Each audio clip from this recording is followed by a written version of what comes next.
Hey guys, so today's video is going to be pretty hard to watch, but if you've been on social media at all over the weekend, then you know what I'm about to say. Surveillance footage was released of the fatal stabbing of the 23-year-old Ukrainian refugee Iryna Zarutska. Apologies if I'm not saying that right, I'm sure I'm not, by an apparently homeless ex-convict with an incredible array of charges under his belt. So let's watch it, and I'm sure you'll agree that it's absolutely insane that this guy was ever out of prison in the first place, and what's more insane is that it's getting virtually zero coverage from the mainstream media. So this is from the New York Post, this video, but beyond the New York Post, you're getting basically zero coverage of this horrific stabbing. So let's just watch the video.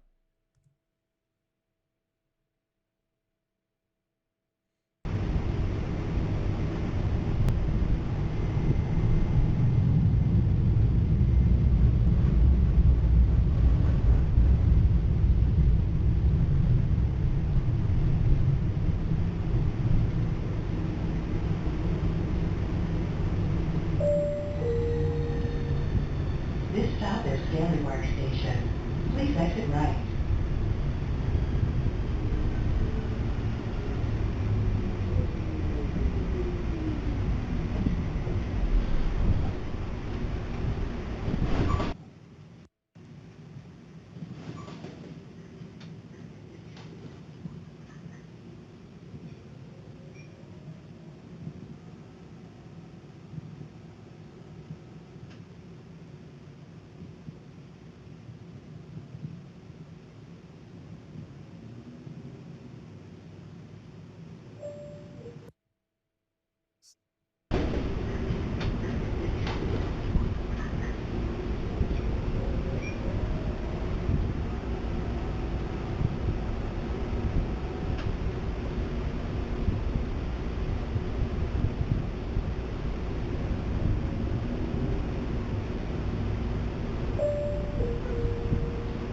Please stand clear. Doors are closing. Train is about to move.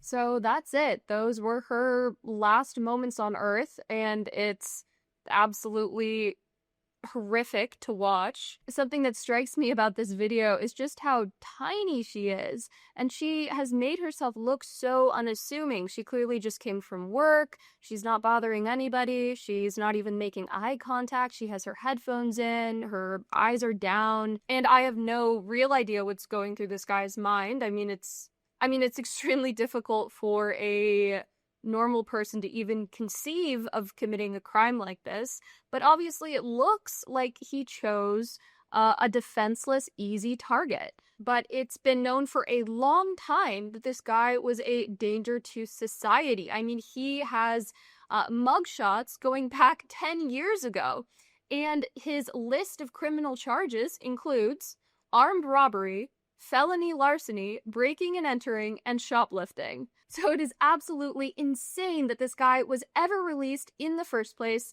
and the judges who released him should feel guilty and culpable about this girl's murder, if not legally, morally at least. But I'm sure that they won't feel anything. And if you want more proof about how government officials could care less about the fact that this girl was viciously murdered, look at the Charlotte, North Carolina City Council. So again, this took place in Charlotte, and they discussed it at one of their meetings, but they took a break to eat cake. Yes.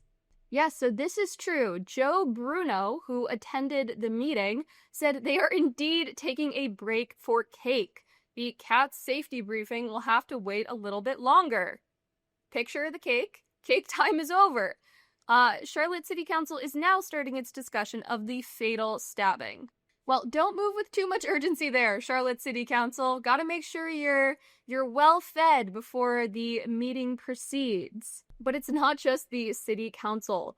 At the time of recording this video, there's been Zero coverage of this story from the New York Times, from PBS, from the Wall Street Journal, from CNN, from the Washington Post, and I could go on. Now, you'll recall, I'm sure, that all these outlets were more than happy to seize on the story of Daniel Penny, who subdued a homeless man in the New York City subway who was threatening passengers, saying he was going to kill them. Daniel Penny puts the guy in a chokehold, the guy dies.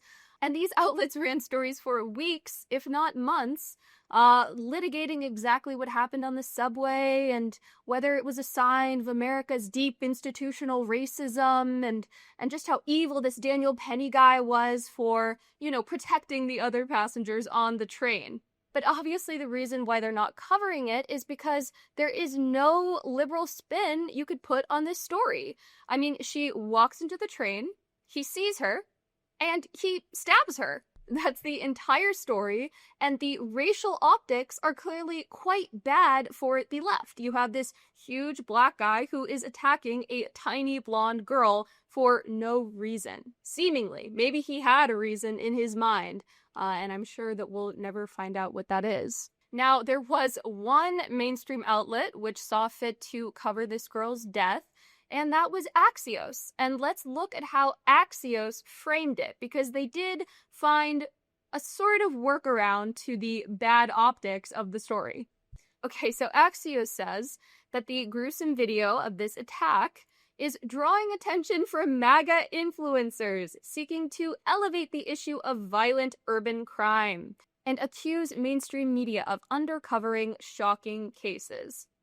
So yes, the only salient angle of this story to Axios is the fact that other people, the right wing, are not reacting appropriately or are using her death to hammer home a larger message about urban crime or something like that. But for years, we were inundated with anecdotal stories and body cam videos of people being allegedly assaulted by police officers. I mean, the entire Black Lives Matter movement used the death of George Floyd as a justification to basically burn down America, or at least America's inner cities. So it's not so much the legacy media shies away from anecdotal stories or is solely focused on statistics.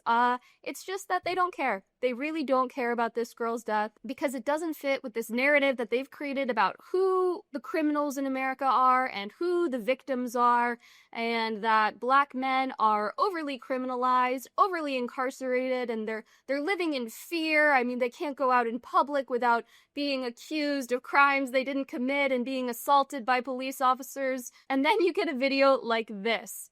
And if the New York Times were to cover it and to include the footage that's been released, some readers might start to change their minds. Some gears might start to turn for the readers of the Washington Post, where they say, hang on, wait a minute, what's going on here? I didn't know that things like this happened. It's even more amazing considering we just had weeks of the mainstream media telling us that Trump was really overplaying this crime thing and that nobody cares and sending in the National Guard is too much, it's destroying our democracy. And even the residents of Washington, D.C. don't like his efforts. They feel safe already, it's fine. And then this girl is murdered, and she is a Ukrainian refugee, no less. So it seems like a literal war zone is safer than taking public transit in certain American cities. But maybe we should start taking bets on when the New York Times will finally write a think piece about this. I don't know. What do you guys think? 5 days? A week? Never? Let me know in the comments section below. Give this video a like, hit subscribe, and I'll see you in the next one.